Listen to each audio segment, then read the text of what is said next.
Kishore Kumar Hindi cinema जगत के गायकी के क्षेत्र का एक ऐसा नाम है जिनके बारे में कुछ भी कहना सूरज की रोशनी दिखाने के बराबर है। कहा तो यह भी जाता है कि किशोर कुमार ने कोई बेसिक तालीम भी नहीं ली थी गाने के लिए, जो कि पूरी तरह सच नहीं है, क्योंकि किशोर कुमार ने भी कुछ 3-4 साल का तालीम तो ली थी। खैर, ये जो प्रसंग है उनके तालीम के ऊपर चर्चा करने के लिए नहीं है। ये प्रसंग में हम आपसे कहेंगे, ये बताने वाले हैं कि उनके परिवार में किसने क्या गाना गाया और गाने के क्षेत्र में किसने किसने अपना किस्मत और हाथ आजमाया। सबसे पहले नाम आता है अशोक कुमार का।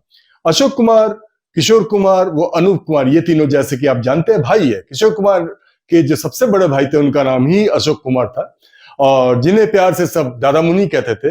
दरअसल बंगालियों में दादा मुनि का मतलब होता है बड़े भाई। तो अशोक कुमार सबसे पहले बॉम्बे फिल्म इंडस्ट्री में अपना किस्मत आजमाने आए। उन दिनों जो भी बॉम्बे फिल्म इंडस्ट्रीज में एक्टिंग के लिए आते थे उन्हें अपना गाना खुद ही गाना पड़ता था, जैसे कि कुंदन लाल सहगल, पंकज मल्लिक इत्यादि। तो इसी सिलसिले में अशोक कुमार ने उन दिनों जो भी फिल्मों में, जो भी चलचित्रों में एक्टिंग की थी, जो भी चलचित्रों में अपना प्रतिभा दिखाई थी, उसमें उनके खुद के गाने खुद ही गाए थे। कुछ गाने बहुत फेमस भी हुए थे, बहुत प्रचलित भी थे। उसमें से एक गाना ये आप सुनिए। आरे बादल धीरे, आरे बादल धीरे धीरे जा, मेरा बुलबुल सो रहा है, मेरा बुलबुल सो रहा है। आशा करता हूँ आपको अच्छा लगा होगा ये गाना। इसके अलावा 70 की दशक में अशोक कुमार एक फिल्म में जिसका नाम था आशीर्वाद, उसमें कुछ गाने, गाना तो मैं नहीं कहूंगा, वो कुछ गाने के बोल थे जिसे वो रिदम में ही एडजस्ट करके गाए थे, और जो अगर आज के दिनों में होता तो उसे रैप सॉन्ग कहा जाता था, लेकिन उन दिनों ऐसा कोई शब्द ही नहीं था रैप सॉन्ग। लेकिन आज भी व्हाट्सएप की यूनिवर्सिटी में अशोक कुमार को हमारे देश का सबसे पहला रैप सिंगर कहा जाता है। आप भी वो गाना जरूर सुने होंगे, रेलगाड़ी छुक छुक छुक छुक, वो बोले रुक रुक रुक रुक रुक रुक रुक। इसी फिल्म में कुछ और भी गाने अशोक कुमार ने गाए थे जो कि बिल्कुल रैप स्टाइल में थे। उसमें से एक और गाना ये है। एक लाड़ू, एक संदूक, एक बंदूक, एक सलवार, एक तलवार, एक घोड़े की जीभ, एक ढोलक, एक बीन, एक घोड़े की नाल, एक बीवर का जाल, एक लहसुन, एक आलू, एक तोता, एक भालू, एक डोरा, एक डोरी, एक बोरा, एक बोरी। दूसरे नंबर में आते हैं किशोर कुमार के मंझले भाई अनूप कुमार। कहा यह जाता है कि अनूप कुमार ही वो शख्स थे जो इस परिवार में विधिवत गाने की तालीम ली थी। अनूप कुमार शुरू से ही चाहते थे वो एक गायक बनना, क्योंकि वो हीरो मटेरियल नहीं थे। जितना कि हैंडसम या सुपुरुष अशोक कुमार और किशोर कुमार, जिनका कि नाम आभास कुमार था, वो जितने अच्छे दिखते थे, वो जितने अच्छे एक्टिंग में महारत हासिल थे, उतना अनूप कुमार को नहीं था। इसलिए वो गायन के क्षेत्र में ही जाना चाहता था, लेकिन वो उस क्षेत्र में ज्यादा कुछ कर नहीं पाए। आपको अगर याद होगा, एक चलचित्र आई थी जिसका नाम था चलती का नाम गाड़ी, जिसमें ये तीनों भाई एक साथ एक्टिंग किए थे। इसमें कुछ कुछ गाने के पार्ट, कुछ कुछ गाने के हिस्से को अनूप कुमार जी ने जरूर गाया था, जो कि बहुत फेमस भी हुआ था, लेकिन वो उस पिक्चर में पूरी तरह से कॉमेडियन बन के ही रह गए। खैर, ये गाने का थोड़ा सा बोल आप सुनिए, आगे हम बात। तेरा हुआ अब मेरा क्या होगा, मन्नू तेरा हुआ अब मेरा क्या होगा। अनूप कुमार का एक बहुत ही प्रसिद्ध डायलॉग था जो उन्होंने किसी फिल्म में कहा था, जिनसे उससे पूछा जाता है कि तुम्हें गाना गाना आता है, तो अनूप कुमार ने जवाब दिया था, मैं मोहम्मद रफी से ऊंचा और हेमंत कुमार से नीचा गाना गा सकता हूं। तो इस टाइप के वो कॉमेडियन थे वो, लेकिन उनका किस्मत ज्यादा कुछ चमका नहीं, तो वो थोड़े थोड़े थोड़े थोड़े रोल में ही दिखते रह गए और गायकी के क्षेत्र में भी ज्यादा कुछ नहीं कर पाए थे। दोस्तों, जैसे कि आप जानते हैं कि किशोर कुमार की 4-4 शादियां हुई थी। उनकी जो पहली पत्नी थी उनका नाम था रूमा गुहा ठाकुरता। उन दिनों रूमा गुहा ठाकुरता भी एक स्ट्रगलिंग स्टार थी, जो कि बंगला फिल्म इंडस्ट्रीज में अपनी किस्मत आजमा रही थी और उनके कॉन्टैक्ट भी बहुत ज्यादा थे वहां। वो कुछ कुछ नाम कर चुकी थी, बहुत सारे पिक्चरों में वो नायिका के रोल में आ चुकी थी और वो गाना भी गाती थी।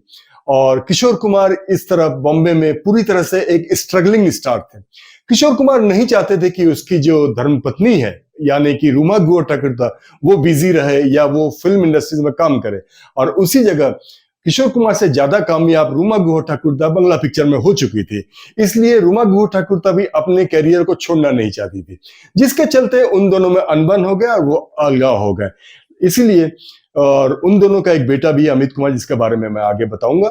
तो रूमा गुहा ठाकुरता बंगला पिक्चर में, बहुत सारे पिक्चर में अच्छे गाना भी गाई थी, जिसमें से एक छोटा सा मुखड़ा आप ये सुनिए।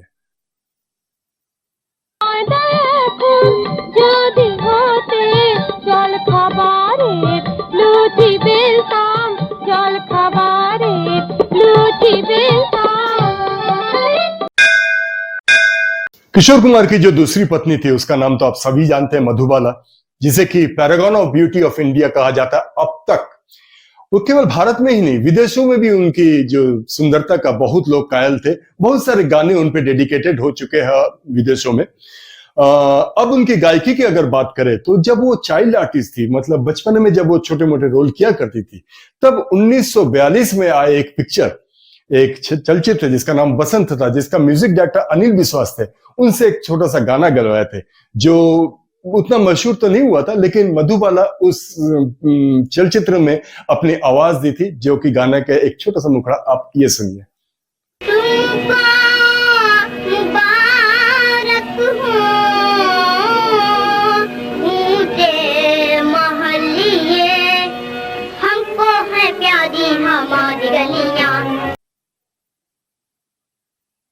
आगे मधुबाला का जरूरत ही नहीं पड़ी, क्योंकि उसको एक्टिंग के इतने ऑफर थे जो उसे अपने गायकी आजमाने की जरूरत ही नहीं पड़ी थी। किशोर कुमार की चौथी पत्नी लीना चंद्रवकर आप सभी जानते हैं, वो गीत लिखती भी है। उनके गीत लिखे हुए गीतों को बहुत सारे में अमित कुमार जी ने स्वर दे के गाना भी गाया है। तो वो जब किशोर कुमार के साथ उसकी शादी नहीं हुई थी, तब उन दोनों ने एक युगल गीत गाई थे। हालांकि उस गाने में स्वर देने की, मतलब सुर देने की तो जरूरत नहीं पड़ी थी, लेकिन दो एक शब्द ही उन्होंने बोले थे, जो कि बहुत बहुत बहुत प्रचलित हुई थी गाना। ये गाना संजीव कुमार और लीना चंद्रवकर पे ही फिल्माया गया था, और ये गाना बहुत हिट हुई थी, और जिसे आप भी सुनेंगे तो मुग्ध हो जाएंगे, और आपको ये गाना याद भी आ जाएगा। चलिए सुनते। क्या हुआ? हाय, गम का फसाना बन गया अच्छा जी, एक बहाना बन गया अच्छा। आगे किशोर कुमार के परिवार से संबंधित, अर्थात दादा मुनि अशोक कुमार की दूर संपर्क में साली एक थी, जिसका नाम था छाया देवी। वो बंगला पिक्चर और हिंदी पिक्चर में, काफी सारे पिक्चरों में, काफी सारे चलचित्रों में एक्टिंग भी की है, गाना भी गाई है। अगर आपको याद होगा, अमिताभ बच्चन के साथ एक पिक्चर आई थी जिसका नाम था आलाप, अमिताभ बच्चन, रेखा, संजीव कुमार वगैरह थे, उसमें भी उसकी भूमिका थी।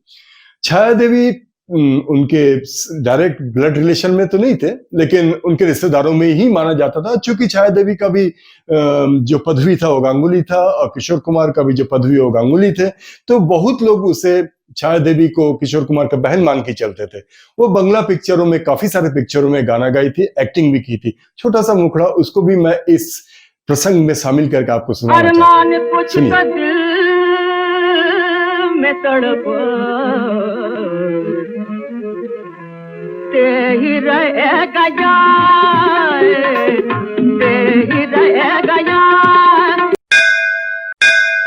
किशोर कुमार वो रुमा गुआ ठाकुरता का एक पुत्र भी है, जिनका नाम है अमित कुमार।